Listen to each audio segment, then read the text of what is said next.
Yo recuerdo al doctor Uncal, que se ha jubilado ahora hace tiempo. Él usaba una expresión muy coloquial. Mi buen amigo, decía cuando se refería. Mi buen amigo Homero Alonso me ha pedido que me haga cargo de esta cuestión. Muchas gracias.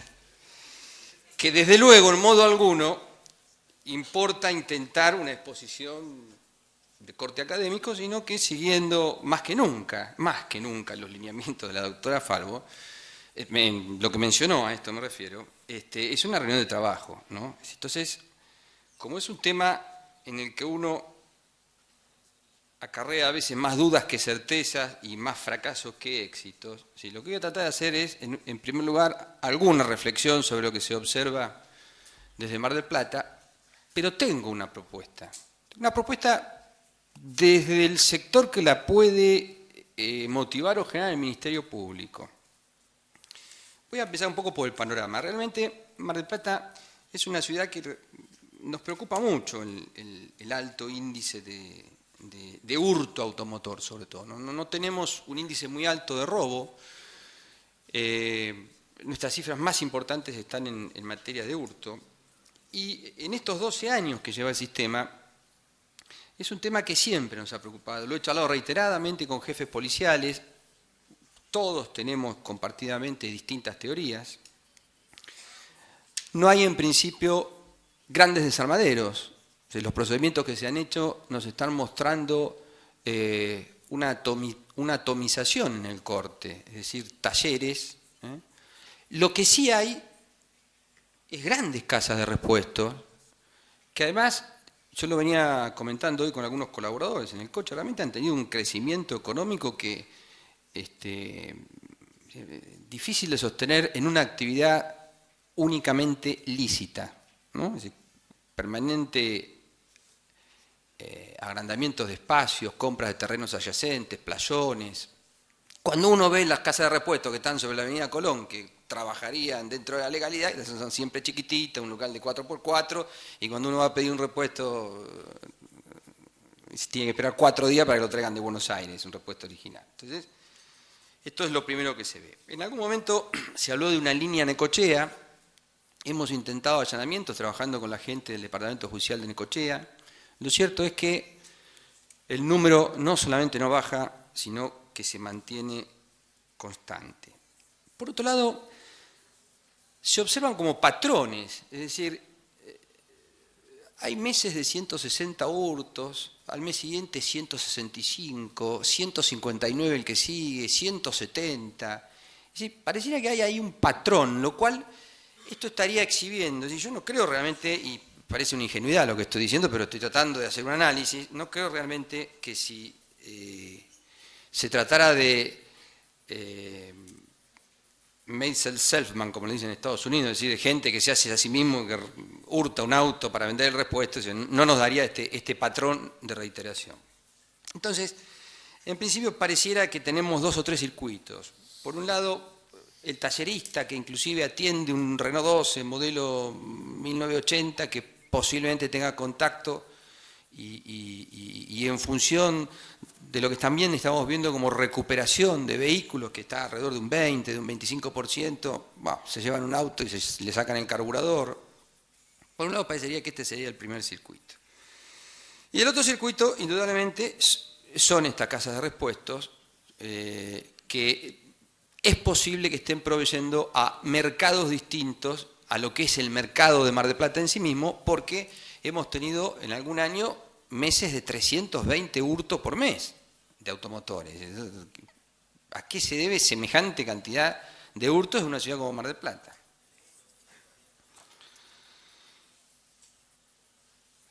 Cuando nosotros ya desde hace años venimos conversando, por supuesto, el tema con las autoridades policiales, y antes de seguir, en algún momento también salió esto de las obleas, un procesamiento por este delito. Lo cierto es que, bueno, armamos una oficina para esto en el ámbito de la Oficina de Determinación de Autores, en la idea de concentrar la información para decir, bueno, a ver, si construyendo pena, este concepto de construir pena, es decir, yo sé que es muy baja la pena del encubrimiento, pero bueno, la primera será una suspensión de juicio a prueba, la segunda será un abreviado y ya tendrá que cumplirlo, y en algún momento lo corro del circuito. Y se ha hecho un trabajo intenso, sobre todo en los últimos 3 años, hemos llegado a tener por año hasta 200 encubrimientos.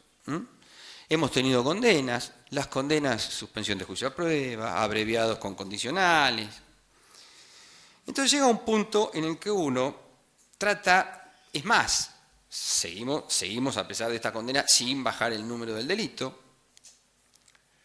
Llega un punto en el que uno, por ejemplo, nos encontramos hasta un jefe de planta verificadora que hacía la vista gorda con algunos motores que no estaban en condiciones. Bueno, dijimos, puede haber también por aquí una vía de salida del coche hurtado, robado. Se lo procesó, la policía lo exoneró, lo cesanteó y sigue sin bajar la cifra del delito. Entonces nos parece, y aquí ya empieza lo que es la parte de la propuesta, nosotros tenemos en la provincia realmente 2 leyes que son, yo creo, muy sabias, con sus más, con sus menos, con el esfuerzo que cada uno de los gobiernos le ha ido agregando a esto, por caso la legislación de flagrancia, recientemente incorporada. Estas 2 leyes son, una la ley del Ministerio Público y otra el Código de Procedimientos de la provincia. La ley del Ministerio Público, que muchas veces es criticada porque le permite a los fiscales generales cierto espacio para moverse, es decir, si yo dependiera a veces de una resolución de la Procuración para poder hacer una oficina de encubrimiento, esto podría llevar un trámite o podría significar demandarle tiempo a la doctora Falvo, que en este caso es la Procuradora. No, esta ley a nosotros nos permite tomar decisiones de política institucional, subrayo, porque creo que las decisiones de política criminal podemos tener alguna clase de participación, igual que la policía, pero digamos, es un concepto mucho más complejo, ¿no? Aquí entra la ley, entra el legislador, entra hasta la copa de leche en las escuelas, o el subsidio universal por hijo, entra todo en este concepto. Pero digo, por un lado, esta posibilidad que nos permite a los fiscales armar y desarmar equipos. Y por otro lado, un código de procedimientos que realmente uno a veces siente que todavía falta explorarle herramientas, ¿no? Entonces, desde este punto de vista, yo, siguiendo ya algunas experiencias que hemos hecho, como por caso droga o por caso la resolución del Consejo de Fiscales Generales, que fue resolución de la Procuradora también respecto del delito de trata de personas, siguiendo algunas experiencias que hemos hecho aquí, me parece que debiéramos intentar lo que se me ha ocurrido llamar, nada más que por afinidad con el tema, ¿no? Herramientas o políticas de corte selectiva. Es decir, realmente nosotros notamos en el Mar del Plata que aun con la mejor buena voluntad de las autoridades policiales que a veces llegan con grupos desde La Plata, inspeccionan los desarmaderos, esto no modifica la situación. Entonces, debiéramos hacer algo parecido a lo que se hizo en su momento, cuando en el mes de diciembre, sobre todo a los marplatenses, nos dijeron que en enero comenzaba a funcionar la ley de desfederalización de drogas. Dijimos, bueno, a ver qué hay. Y acá voy a las herramientas del código. Hablamos con el que por entonces era el jefe encargado de las investigaciones complejas de narcotráfico, y cuando preguntamos qué hay, lo que había surgido de la estadística del año anterior en manos de la Justicia Federal eran en 15 días 300 aprehendidos por estupefacientes en Mar del Plata. Entonces, mi primera pregunta fue, ¿y cuánto pesaba la droga? Y la respuesta fue, y el promedio de cada procedimiento era 0,02 de porro semiconsumido. Y aquí es donde hay que empezar a buscar la política de corte. Es decir, empezar a buscar herramientas que no nos sigan haciendo correr detrás de calcomanías que todavía no existen. Tengo entendido, esta fue la última información que me han dado la semana pasada las autoridades policiales, de un sistema que no se ha llegado a implementar en toda su dimensión. Posiblemente sí seguir trabajando los encubrimientos, porque el encubrimiento es el que trae números de teléfono, y aquí es donde nosotros tenemos que, en esta política de corte, decir, bueno, Está bien, seguiremos trabajando con suspensiones de juicio a prueba, las penas son menores, pero tengo un teléfono en la mano y un número de teléfono. ¿Es robado? Y sí, ¿qué importa? Pero es un número. Y es un número que colocado en esta coctelera, por decirlo de alguna manera, que es el BAIC, me va a arrojar líneas troncales hacia los cuales estos números van. Y a partir de ahí vendrán las intervenciones telefónicas. Pero hago hincapié en esto, tenemos que hacer una política de corte y no seguir llenándonos, no digo de encubrimientos, pero sí de procedimientos en los cuales muchas veces encontramos, insisto, un 2500 modelo 78 con numeración limada. Y estoy arribando al punto central del tema, tratando de hacer uso de una segunda experiencia que hicimos, que fue con el tema de trata, cuando también en enero de este año o diciembre nos informan de esta definida política criminal para la cuestión de la trata, cuando uno revisa la herramienta que había, es decir, lo tradicional era la ley 8031, se dice ahora otro paradigma, ¿no? Es decir, la prostitución con el escándalo en la vía pública,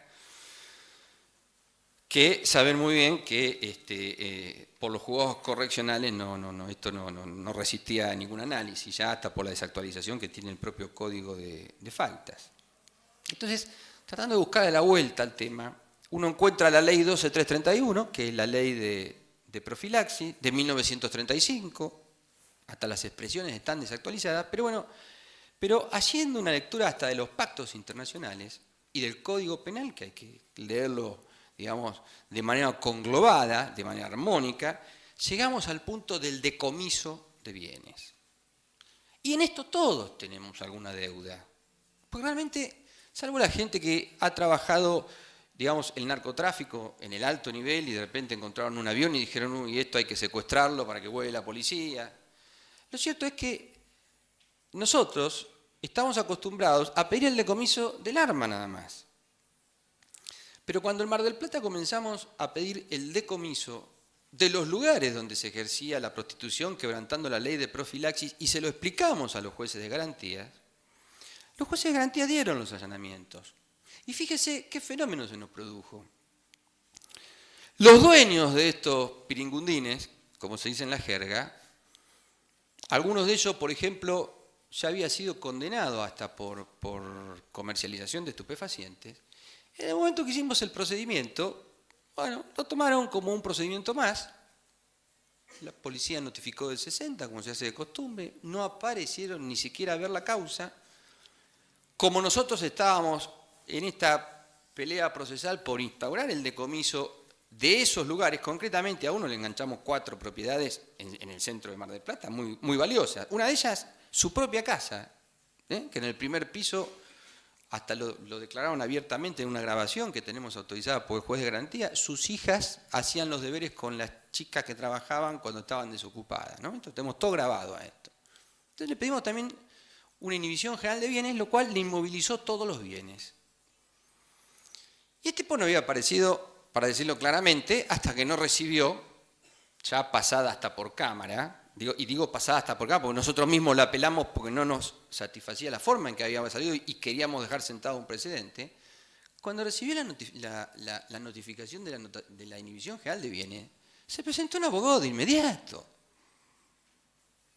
Entonces, digo, si nosotros hacemos una política de corte, le prestamos un poco más atención a estos teléfonos que nos entran por el encubrimiento, los trabajamos a través de los medios técnicos que tenemos y pedimos el decomiso de esa manzana completa que alguna vez me dijo, por ejemplo, alguno de los ministros que había cerca de una comisaría ahí en Lanús,